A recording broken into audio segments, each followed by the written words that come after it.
Here I am at my real computer and I'm about to play all of the games from the CollabJam, a game jam where people were forced to work together for a month to make a game and they weren't allowed to do it on their own. My favourite kind of game jam, because it's still short enough to be a game jam, but it's long enough that you can make something that almost looks like a game. So the overall thing with the jam was you had to enter it as a team, and then the theme was you are not the main character.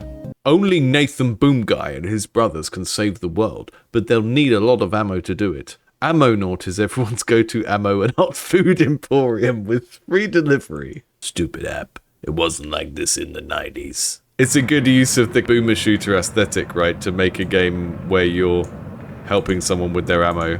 This guy is a bad dude.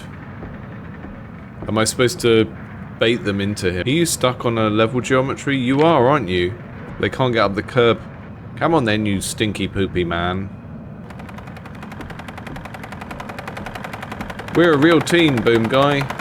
Maybe we should take you over closer to the enemies, eh? Yeah, I've noticed on a couple of games now they have a lot of problems with mouse registration when you're playing it in the browser. This one was fine for me, but when I went out of the screen and came back, it got confused. If there are any more enemies, it's just not spawning any enemies for me.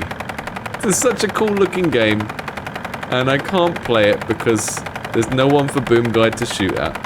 I can pick him up. This is a neat concept. I'd like to see that game developed more. It's a really cool idea. We've got a game where you play as some bait. An action-adventure game where you need to use your dexterity and abilities to help the hunter defeat the boss. Bait must rely on her trusty trumpet, her bag of flags, and her rage and love-inducing potions to distract, evade, and support the hunter. She can do a cartwheel, that's cool.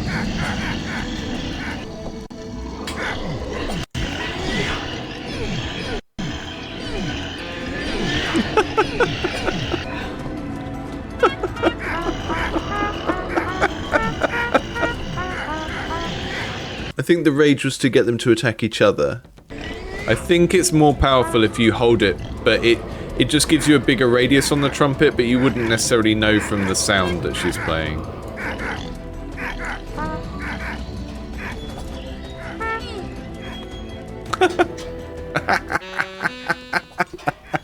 I think one of the things about this theme is it's bringing out lots of games that are sort of based around a cursed concept in game design, which is the escort quest, right? That we decided long ago was a bad thing that no one should ever do.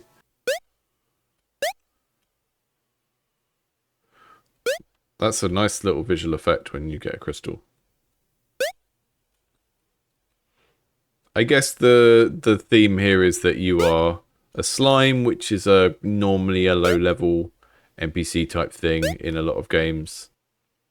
Pretty decent. Pretty decent feeling platformer, actually. I need to go back and get that specific crystal. But I've reached my final destination.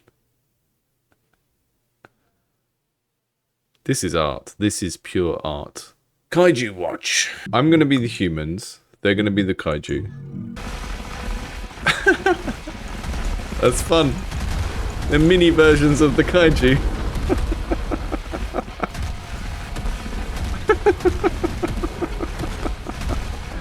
It's a very good use of the theme. I'm gonna move with my unit this time instead of just going off on my own. Yeah, I like the big attacks we're getting. Bring your work day at the kaiju fight. Yeah, month-long jams are amazing. It's like almost enough time to make a proper game. One of the reasons I like long game jams as well is you can still just do a 2 or 3 day game jam within that. If you don't want to make a game for a month, you can just use a proportion of that month and make something with a smaller scope, right? So it just leaves it open for lots of different possibilities in terms of different types of projects.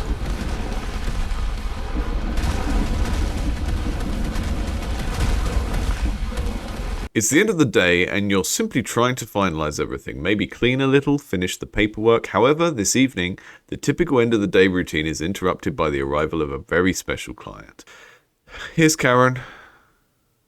You know, I said at the beginning of the stream how there were some people that sort of weren't happy with the theme because of it having the word character in it and it sort of implying certain types of games. It's given us a couple of really goofy games already. I think having a theme that kind of anchors the games that you make in some sort of world is maybe good. Certainly makes them more watchable. Pick a coffin.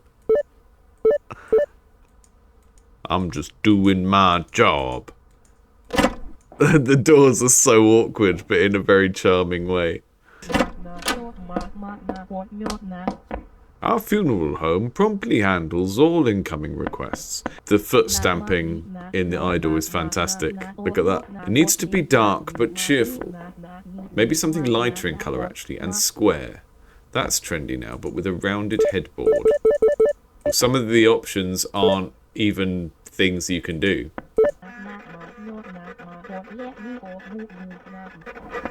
Ah, there's the printer. Okay.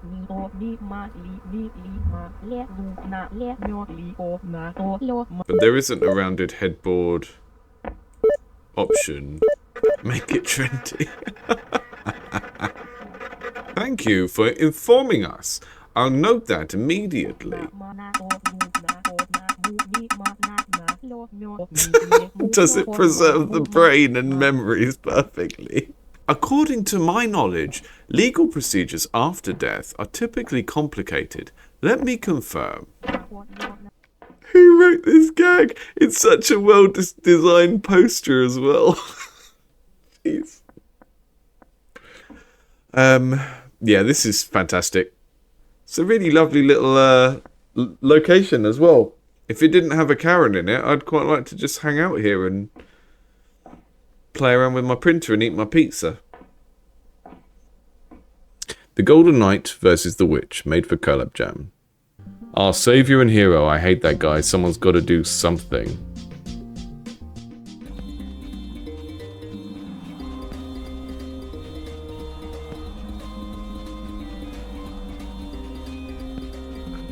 The sound design is very intense in this. Very, very intense.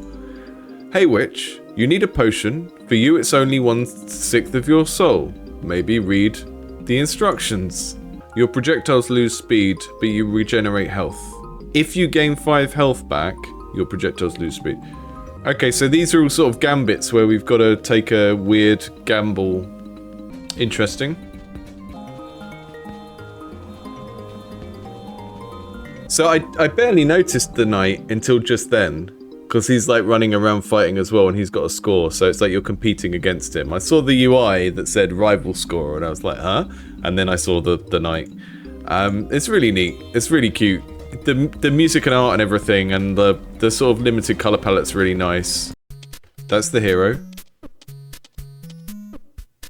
And that's what happens to the hero if I don't do what I'm supposed to do. Which is move the cloud, I think, but I can't seem to be able to move it. Ah, okay. The hero is going to loop unless I go and help them out. The cloud is pissed. Nice.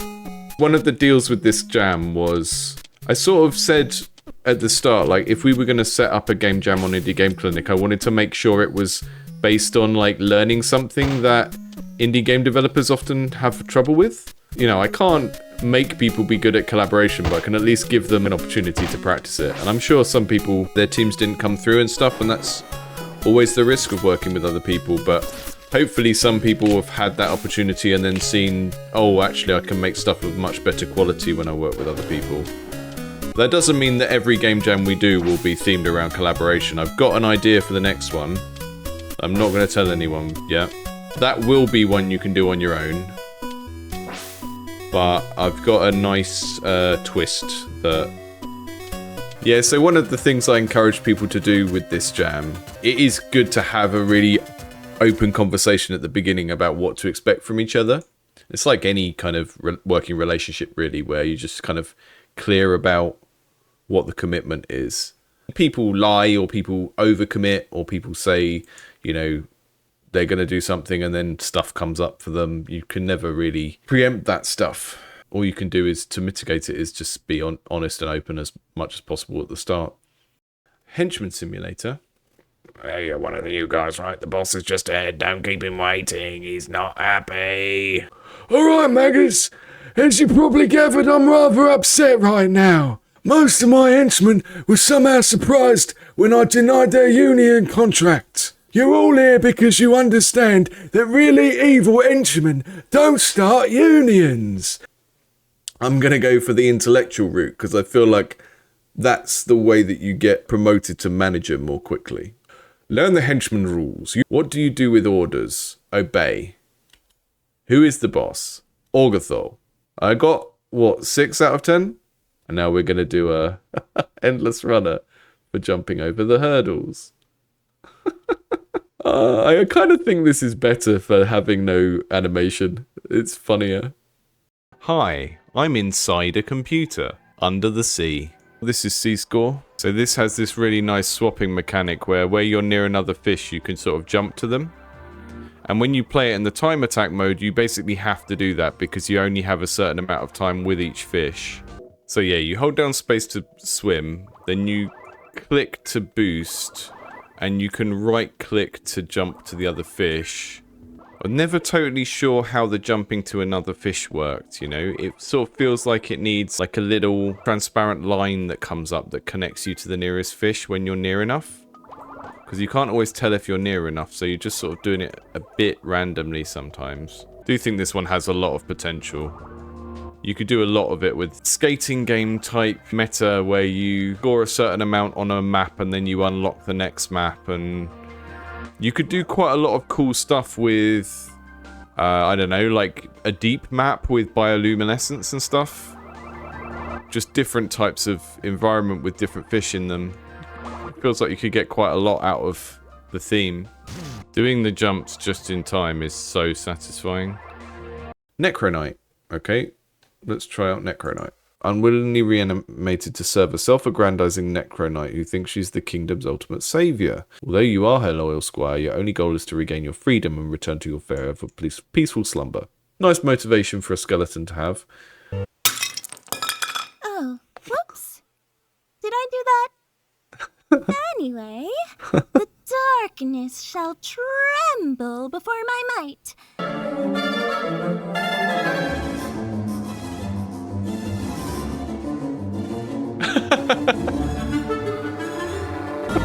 That's it. I've won. I won the game.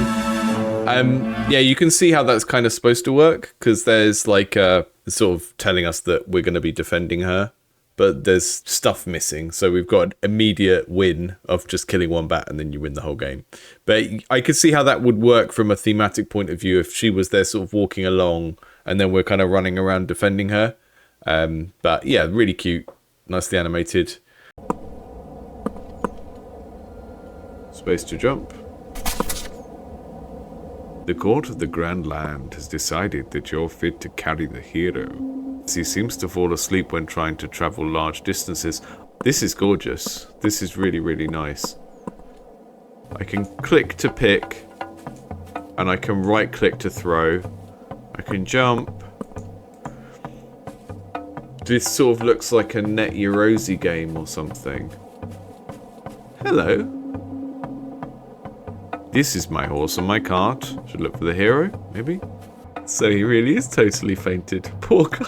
Wait, how should I know where he needs to go? Guess I'll follow the path for now. Do I pick him up? Yes. Amazing.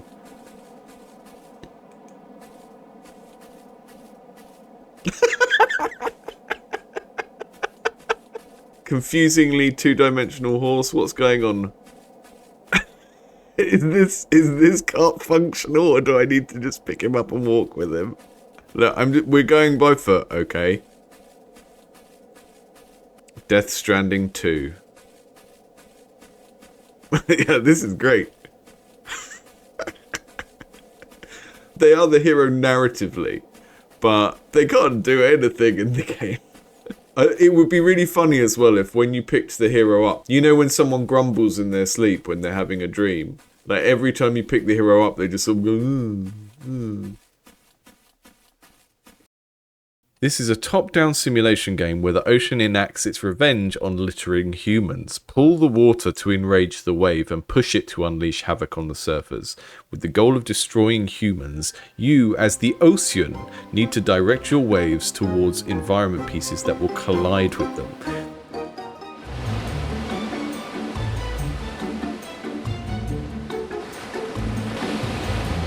That's a wave.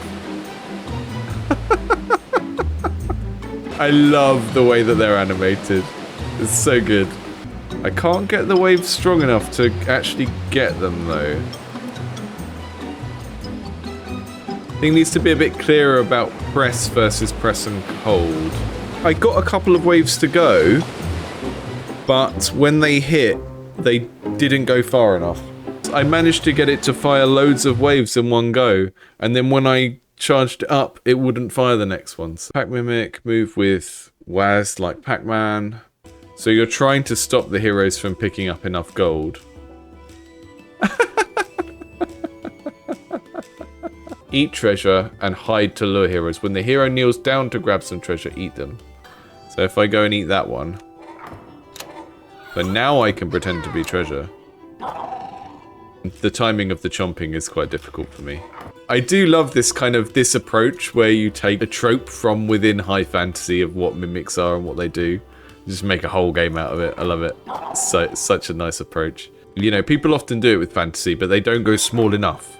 It's like, I'm gonna make a fantasy game, but you just run the shop. It's like, no, smaller. Smaller. Every hero needs a good weapon, and you're here to supply just that. Okay, so we are doing a shop management thing. Okay, so these are the things I can sell. This is the guy I'm going to sell them to. And then we can press tab to see the map. The blue places are the ones the heroes own, and the red places are where the enemies currently are. You're going to Old City. Down there. You can have a copper short sword. How would you feel about taking home this one-of-a-kind Sword of Atlantis? The blade might be made of water. Enemies broke into the capital and killed you. Yeah, so that's not like super well messaged. This is the thing that we need to pay attention to. A holy club? You look like a holy club kind of guy. I'm chopping the wood. I've got you your wood. I've got to collect 50 wood twice. Create 2 peasants, build a storage building. Can someone please make a playlist of games on itch.io called Tall Women Tell You What to Do? Put this game in the playlist with that title. I don't understand what I'm supposed to do with any of these things. You tell me to build a storage building, but how? I'm training a peasant. Right, there is a button there to train a peasant, but I can't get it to work. This is cute. I like the art style and everything. I can't work out how to make peasants, or the button doesn't work, but that was really neat. Hear me, Merrix. Your reign is over. What's this, another martyr on my doorstep? Another fool sent to die by the hand of Merrix, you pathetic mop. I have a polymorphotomogerus, some sort of spell. I don't know. I don't know Latin.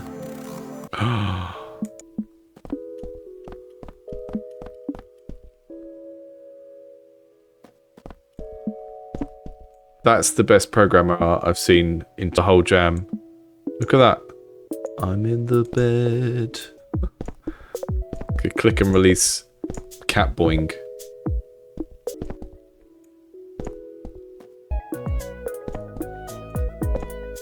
Is this a floaty?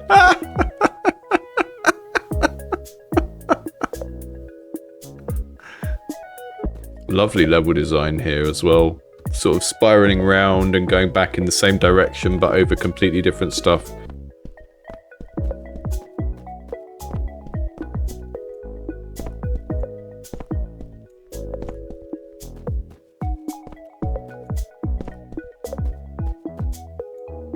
So much Studio Ghibli energy. The lit hole. Oh, that way. Okay. The Lit Hole. Be a good name for like a bookshop that's also a bar. Bubbles. Bubbles. Bubbles. I don't need to interact with these, but I pretty much want to. These pesky books. The cat's face when it's up against the book. I think when they're slotted in, they need to fade even more for that effect to read. But it is pretty neat. Oh. Ooh. That's interesting. Press Q to control nature itself. Okay, Q is the forest and W is the stone.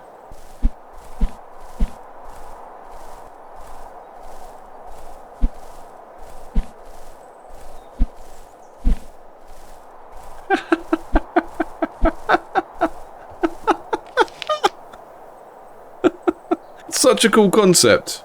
I've got one button that pushes the trees, and I've got one button that pushes the rocks. And the rocks are these yellow things. And they give you like specific control over something. And the trees all move together, just like in Macbeth. And so occasionally you have to stop her and make her wait so that she doesn't go into the path of the wolf. Really cool puzzle. Well, actually, I think you'll find in Grimm's fairy tales there was never a spike trap. This is historically inaccurate. There was only one wolf, wasn't there? There wasn't 3. There was only 1. I think it's important that people, when they make games based on Grimm's fairy tales, they need to understand the history, because otherwise children will get confused, won't they? It's historically inaccurate. Yay, I won again. That's really neat. That's a very, very cool little puzzle design. Okay, so this is the one where you are the sidekick in the movie. We're trying to sabotage the movie to make the actor look bad, and we're the sidekick. He's the star. This is the film rolling. That's a really nice interface.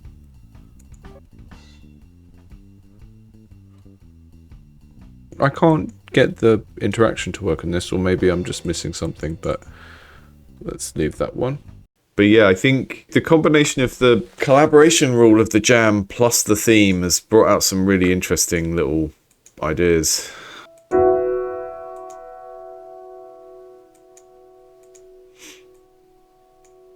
It's a little man.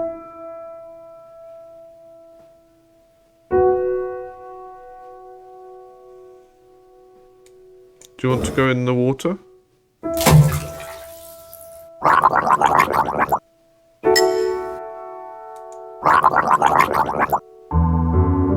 You want to go in there?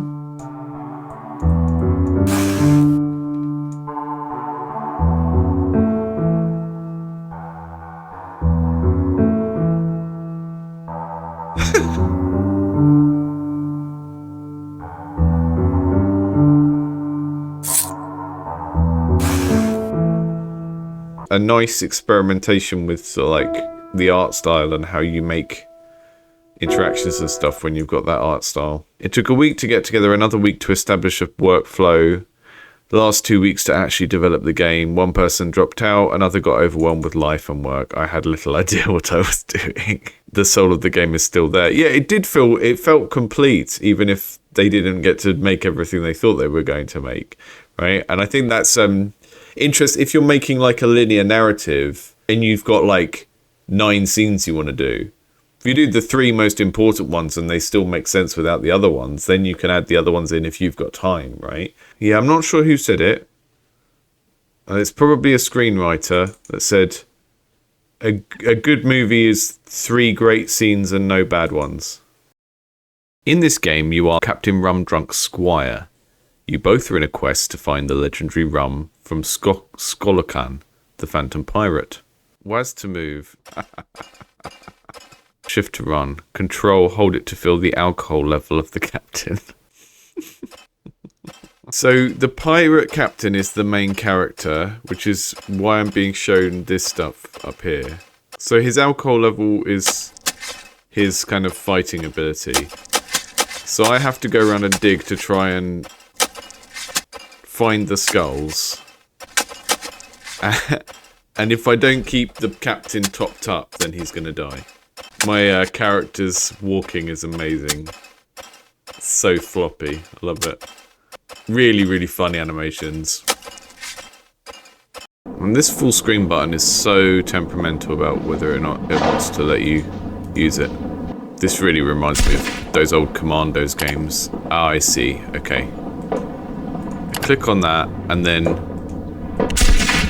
I shoot where I click. And then I die immediately. Oh, John Doe. And then I choose who's next. Cut the barbed wire and get into the trenches. Oh my...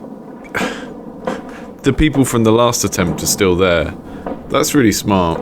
Really interesting and sort of poignant use of a death loop. Leaving the previous try there on the ground. That's quite evocative. In a sort of Super Meat Boy kind of way. This is the sort of game that is very difficult to build in a limited amount of time. It's a lot clearer what's happening when the cursor works properly. That's a really neat idea. Yeah, it's quite janky in the execution, but it is a really neat idea to just have a game where you just have to keep trying to do something, but your previous characters are still kind of left on the floor. And it works very well with the theme in a kind of somber way.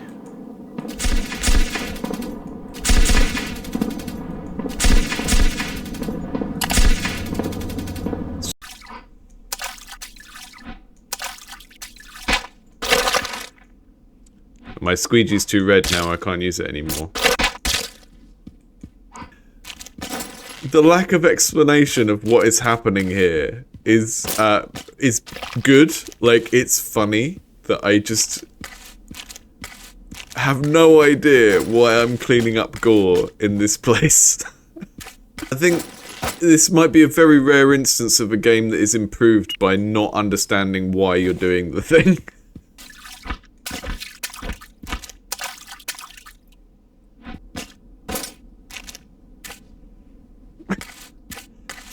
There's something incredibly charming about the way that the low poly shape makes that roll the way it does. If you gave it a theme where the blood made sense, like you're a vampire gardener or something, and then it was like a wave defense thing where you grow your blood plants and then every so often you have to take all of these things off the plants and throw them at things. Everything in this is really fun to interact with, so I think if you're going to do more with this, then it's just a matter of tutorializing some of it, but all of the sets of interactions are really fun. Ah, look. Look at this beautiful beauty. Submitted 7 minutes before the deadline. Nice. Have to keep checking them because I had so many jam spammers where people had just submitted a game to everything. I took a lot of games out that were not made specifically for the jam, because apparently this is a very widespread problem on itch now. Animal Kingdom Tactics. It is a simulation strategy game where you guide bumbling, adorable animals to slaughter the heroes of a peaceful island. Here we go. There's the adventurers, who are the good guys, and my animals are the evil bad guys. They're so cute though. I don't quite understand the controls here. Ah, see, that's how it's supposed to work. So you select them by drawing round them, and then you just draw a line and they go along that line. So you sort of have to go around the island and look for the humans. There they are. This control is very, very strange. I like the idea of it though. It's a good experiment into like different ways of controlling an RTS. And I think that's, you know, that's what game jams are often for, is just trying out different ways of doing things. Spacial Delivery, delivery bots in space. You are the AI in charge of deliveries on board a massive colony ship. The game interprets the theme as the main characters are the Space Marines, which make an appearance in late levels, versus robots that deliver them ammo and other things. Team of 4 again. So composer, artist, developer, game and level design.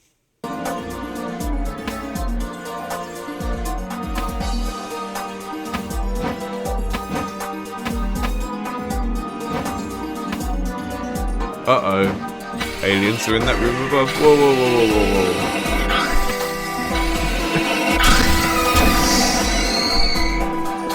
That sound is terrifying. That alien's far too scary. It goes into slow-mo when you do the AI as well, which is nice.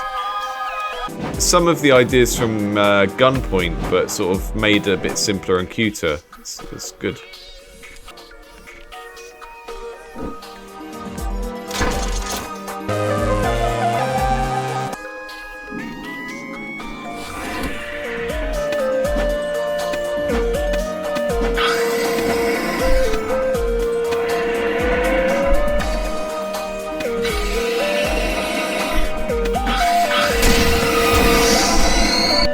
But yeah, this is what we ended up with. So you've got a hiring page. You choose a category, I think, and then you can like hire people from there. So now if I go back to my management, I've hired that scientist.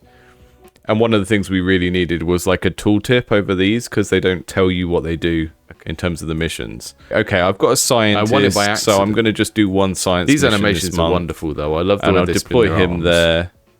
And then there's not very clear messaging for whether he's succeeded or not.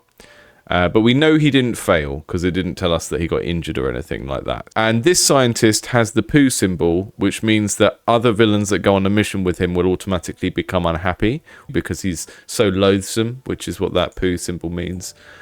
Help the hero protect your village. He's tough but an absolute idiot. If you don't give him the right weapons, he'll die and your home is doomed.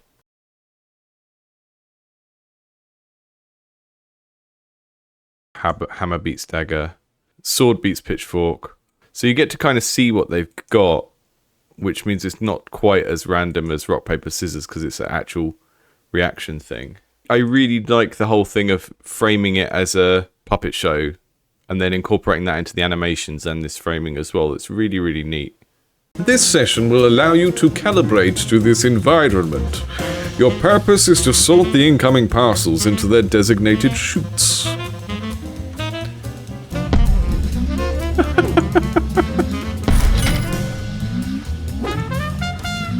It's a very strange control scheme, but it's one of those games where it feels like learning a strange control scheme is the game. Calibration is complete. Reminder, reach your shift quotas within the time allotment and you will continue to operate normally. Let's see what you can do, drone. Your line is a new chipset, top of the line, I expect. As always, greatness.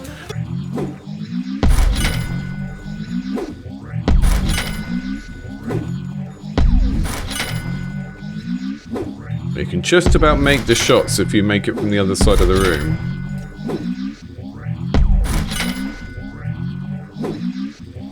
Feels really nice.